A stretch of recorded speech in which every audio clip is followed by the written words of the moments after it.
તો જય માતાજી ને જય દ્વારકાધીશ મિત્રો ભાઈ થઈ ગયા હતા નાઈ ધોઈને તૈયાર ને આપણે આવી ગયા નવો વિડીયો લઈને ભાઈ પાસે ગયા હતા ભાઈ જાગી ગયા હતા મેં કીધું રામ રામ પછી ભાઈનો ટાઈમ થઈ ગયો એટલે પપ્પા ભાઈને જ્યુસ પીવડાવતા હતા મેં કીધું હું નાસ્તો કરો ભાઈ ગાંઠિયા દૂધ ને શાક ને હવારમાં ઠપ કરી લીધું બહાર આવીને જોયું તો આ ભાઈ કે વિડીયો ઉતર ગેંગ ગયો આખી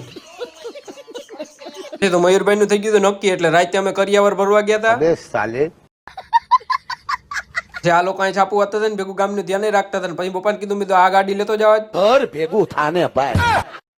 કીધું પપ્પા ગાડી દે કે ન દે આપણે આપણી ગાડી લઈને હોટલે ખચકાવવાનું પછી આજ તો મારે શટર ખોલવાનું એટલે શટર ખોલીને આવી ગયા અંદર મેં કીધું આ લબાચો બધો કઈ અરખો કરી લે પછી તો પુષ્પા ઝૂકે કે નહીં બધું ગોઠવી દીધું પછી આવી ગયા મંદિર પછી તો મંદિરમાં હાર ચડાવી દીધો ભાઈને ફૂલ ધરી દીધા પછી તો પેલે ધારી ભગવાનની કાઢી લીધી પછી ભગવાનને ધરી ભાઈને ધરીને મેં કીધું હવે હોય એટલા પછી એક દોઢ થયો તો ફૂલ ઘરાગી મેં કીધું હવે ઉપાડો અત્યારે મશીન ચાલુ કરો પછી તો 3 સાડા 3 જેવું વાગી ગયું એટલે મેં કીધું ધીમે ધીમે હકેલાય પછી મેં લઈ લીધું તાજમહેલ બનાવવાનું કોન્ટ્રાક્ટ મેં કીધું કોઈ હાથ કાપવા આવતા નહીં પછી તો લગરાભાઈને કીધું મેં તું કુતુબ કિનાર બને ને તારા હાથ કાપી નાખો લગરાને કીધું તું હકે લઈને આવી જાય હું જાઉં છું ને પછી આ હોટલે પૂઈ ગયો તો ત્યાં તો હજી જમાડવાનું ચાલુ હતો મેં જમાડો હું જાઉં છું ઘેરે સીધું ઉપાડી ગાડીમાં ગીત ચાલુ કર્યા ધૂમ ચાલે વાળા ને પૂકી ગયા ફટાફટ ઘરે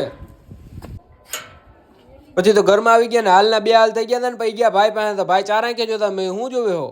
તો હું તો આવી ગયો મારા ઘરે ને તમે ડેઈલી નવા વિડીયો જોવા માટે લાઈક ને મને ફોલો કરવાનું ભૂલતા નહીં હો ભાઈ.